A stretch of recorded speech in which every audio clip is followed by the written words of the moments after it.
So guys, இன்னைக்கு sunrise to sunset சேனலுக்கு எல்லோரையும் வெல்கம் பண்ணுறேன். ரொம்ப நாள் கழித்து வீடியோ போடுறேன். எதுவும் சம்பவம் நடக்கலை, அதனால் எதுவும் வீடியோ போடலை. அதனால் இப்போ கொஞ்சம் சம்பவம் நடந்துடுச்சு இன்றைக்கி, அதனால் வீடியோ போடலாம் அப்படின்ட்டு இந்த வீடியோ போடுறேன். யார் செஞ்ச புண்ணியமோ தெரில, ஏதோ ஒரு நல்லது நடக்குது, பார்ப்போம். ஏதோ முடிஞ்சுன்னா ரொம்ப சந்தோஷம். சொல்கிற கூடிய விரைவில் என்ன விஷயம் சொல்கிறேன். நேற்று ஒரு பொருள் வாங்குறதுக்காக அந்த கடைக்கு போயிட்டு போய் பார்த்துட்டு எல்லாம் பேசிவிட்டு எல்லாம் வந்தோம். இந்த மாதிரிலாம் எவ்வளோ ஆகும் என்ன ஆகும்னு பேசிவிட்டு லோன் ப்ராசஸ்க்காக கேட்டிருந்தேன். இந்த மாதிரி எவ்வளோ ஆகும் லோனு, நம்ம அது எப்படி எடுக்கிறது என்ன எடுக்கிறது அதை பற்றி பேசிகிட்டு இருந்தோம். 2-3 கடைக்கெல்லாம் போயிருந்தேன், 4-5 கடைக்கு போயிட்டு எல்லாமே போயிட்டு வந்துட்டேன். இன்றைக்கி எல்லா கடையிலேருந்தும் ஃபோன் வந்தது. நான் எங்கேங்க நேற்றெல்லாம் கேட்டேனோ 4-5 கடையில் கேட்டேன். 4-5 கடையிலேருந்து எனக்கு வந்து ஃபோன் வந்துருச்சு, இந்த மாதிரி இருக்குது பண்ணிக்கிறீங்களா அப்படின்னு சொல்லிட்டு. நான் கேட்ட கடையிலலாம் வந்துருச்சு. நான் ஃபஸ்ட்டு போன கடை, அந்த கடை நம்மளை போனோடனே ஜட்ஜ்மெண்ட் பண்ணிட்டான். இவன்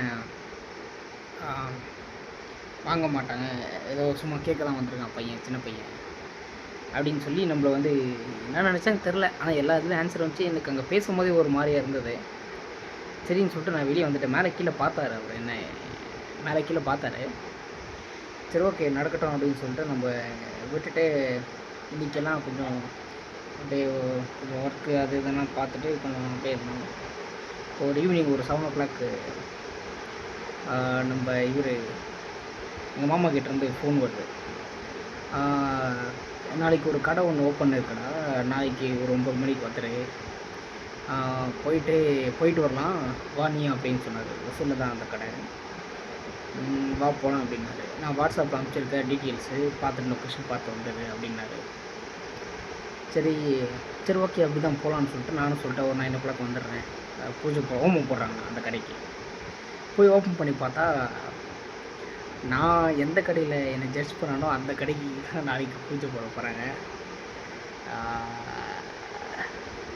அந்த கடைக்கு நம்ம போகிறோன்றதே நம்மளுக்கு பெரிய சந்தோஷம். நம்மளை பார்த்து ஜட்ஜ் பண்ணவனுக்கு நாளைக்கு ஒரு நாள் பதில் கிடைக்கும்னு நினைக்கிறேன். அதனால் யாரையும் அவ்வளோ சீக்கிரம் ஜட்ஜ் பண்ணிடாதீங்க. ஜட்ஜ் பண்ணிட்டீங்கன்னா திருப்பி உங்களே வந்து சேரும். அது இவ்வளோ சீக்கிரம் நடக்கும்னு நான் எதிர்பார்க்கல. நான் எதிர்பார்த்தது ஒரு 2-3 மாதம் கழித்து நம்ம பார்த்துக்கலாம் அப்படின்ற ஒரு மோட்டிவ் தாட்டில் தான் இருந்தேன்.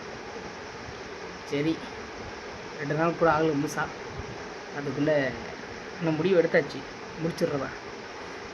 ஒரு 3 மாதம் நம்ம யாரும் நம்ம காட்டுவோம். சின்ன பையன் 25 வயசு தான் ஆகுது, நான் காட்டுறேன். அதனால் யாரையும் அவ்வளோ சீக்கிரம் ஜட்ஜ் பண்ணாதீங்க. சின்ன பையன்தான், என்னை விட சின்ன பசங்கள்லாம் எங்கேயோ போயிட்டுருக்காங்க. 11 வயசு பசங்களாம் இப்போல்லாம் எங்கேயோ போயிட்டுருக்காங்க. நம்ம அவங்க கூட சண்டை போட்டுக்கிட்டு பேசிகிட்டுலாம் இருக்க தேவையில்ல. எடுத்து கும்பிட்டு ஆண்டவன் மேலே படத்தை போட்டு நம்ம பாட்டு போயிட்டு இருந்தால் அது திருப்பி நம்மளுக்கே வந்து சேரும். அதனால் யாரையும் ஜட்ஜ் பண்ணிடாதீங்க அவ்வளோ சீக்கிரமாக. ஜட்ஜ் பண்ணிங்கன்னா அது திருப்பி நம்மளே வந்து சேரும். அதனால் இது ஒரு நல்ல இன்சிடென்ட்டு நம்மளோட லைஃப்பில். ஏன்னா இன்றைக்கி ஒரு பெருத்த அவமானமும் எனக்கு நடந்திருக்கு. அதுக்கும் பதில் கண்டிப்பாக இன்னைக்கு காலையில் ஒரு பெருத்த அவமானம் எனக்கு நடந்தது. அதுக்கு ஒரு நாள் பதில் சொல்லுவேன். இது எப்படி முந்தானேத்து நான் அவமானப்பட்டனோ இன்றைக்கி எனக்கு அதுக்கான பலன் கிடச்சிதோ. இன்றைக்கி ஒரு இடத்துல அவமானப்பட்டேன், ஆனால் அந்த அவமானத்தை தொடங்கிறதுக்கு எனக்கு 28 வருஷம் ஆகும். அதை பண்ணுவேன், அதுக்கு நான் ஒரு நாள் வீடியோ போடுவேன். 28 வருஷம் ஆகும், 25-28 வருஷம் ஆகும், அதுக்கு நான் போடுவேன். நான் விடவே மாட்டேன். நம்ம நினச்சவங்களும் சரி, நம்மளை உதறி விட்டவங்களும் சரி, அவங்களால பழி வாங்கவே மாட்டேன், மறக்கவே மாட்டேன். பதில் சொல்லுவேன், பதில் வேறு மாதிரி இருக்கும் நம்ம சொல்லுவேன். அதனால் யாரையும் அவ்வளோ சீக்கிரம் ஜட்ஜ் பண்ணாதீங்க. இப்போ நாளைக்கு சும்மா போயிட்டு வரதான், கடைக்கு தான் போயிட்டு வர்றதுக்கு ஒன்றும் அந்த பொருளை நம்ம வாங்க போகிறது கிடையாது. ஒரு 3 மாதம் கழிச்சு அந்த பொருளை வாங்கிட்டோம்னா அப்புறமேட்டுக்கு டீட்டெயிலாக போடுறேன், அதெல்லாம் போடுறேன். அதனால் தயவு செஞ்சு மக்களே யாரையும் அவ்வளோ சீக்கிரம் ஜட்ஜ் பண்ணாதீங்க.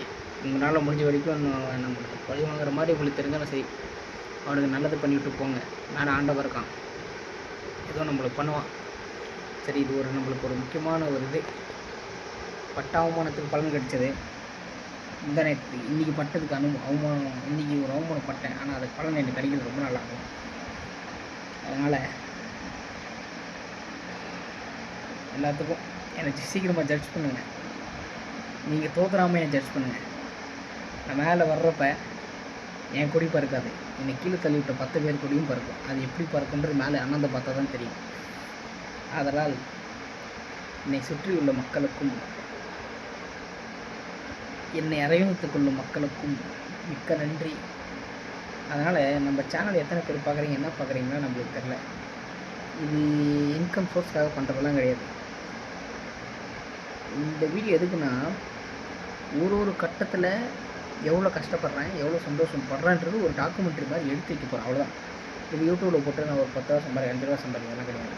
யூடியூப்ன்றது நான் எதுக்கு இப்போ இந்த வீடியோ எதுக்கு யூஸ் பண்ணுறேன்னா, இது திருப்பி நான் ஒரு 70-80 வருஷம் கழிச்சு எடுத்து பார்க்கணும். அதனால் இதெல்லாம் எடுத்து வச்சுட்டு இருக்கோம் ஒரு டாக்குமெண்ட்ரி மாதிரி. அதனால இதை வச்சு நான் சம்பாதிக்கிறது 1 ரூபா சம்பாதிக்கிறேன், 2 ரூபா சம்பாதிக்கிறேன்றதெல்லாம் கிடையாது. அதை இங்கே போட்டிருக்க பாருங்கள், இந்த இடத்துல போட்டிருக்க பாருங்கள், ஃபேபுலஸ் ஸ்டைல், அந்த மாதிரி தான் நம்ம.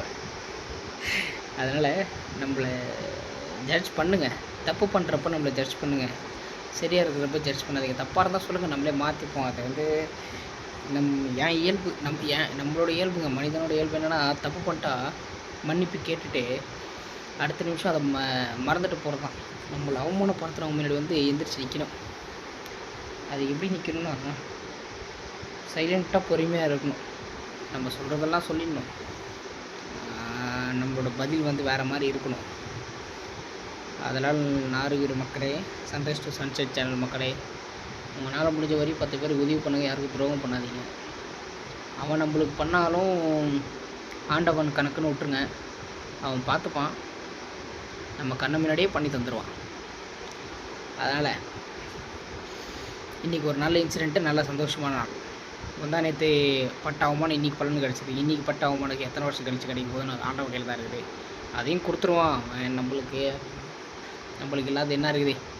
என் தாய், எங்கள் அம்மா பிரத்திங்கிரமா இருக்காங்க, எங்கள் அப்பா முருகா இருக்காங்க. இத்தனை பேர் இருக்கிறப்ப நம்மளை போய் என்ன பண்ணிட முடியும்? அதனால் எனக்கு வீடியோலாம் அவ்வளோ எடுக்க தெரியுது, பேசவே எனக்கு சரியாக தெரியாது. அதனால் 4-5 வார்த்தை வந்துக்கிட்டே இருக்கும் ரிட்டனாக. ஒரு கொஞ்ச நாள் அதையும் மாற்றிக்கிறேன். நிறைய விஷயம் இருக்குது, வீடியோ சரியாக எடுக்கிறது இல்லை, அது இது பண்ணுறதில்ல, அதெல்லாம் இருக்குது. பேச்சிலே பார்த்தீங்கன்னா ஒரு வார்த்தை 10-15 வாட்டி பேசுவேன். ஒருத்தர் மனசில் நினச்சிட்ருப்பீங்க, எனக்கே தெரியும். அது ஏதோ ஏன்னா பேச தெரில எனக்கு சரியா, அதனால் அப்படி போயிட்டுருக்குது. தெளிவாக ஒரு நாள் ஒரு பெரிய சேனலில் பெரிய இன்டர்வியூ கொடுப்போம், அப்போ நல்லா பேசுவோம். இப்போ சும்மா தடக்கு பேசுவோம், என்ன இருக்க போகுது? சரி, ஓகே. ஒரு விஷயம் கற்றுக்கோங்க, ஒரு விஷயம் பண்ணுங்கள், நல்லதே நினைங்க, நல்லதே நடக்கும். அவ்வளோதான் நம்மளோட பாலிசி. எல்லாருக்கும் good night. Sunrise to sunset channel. Bye.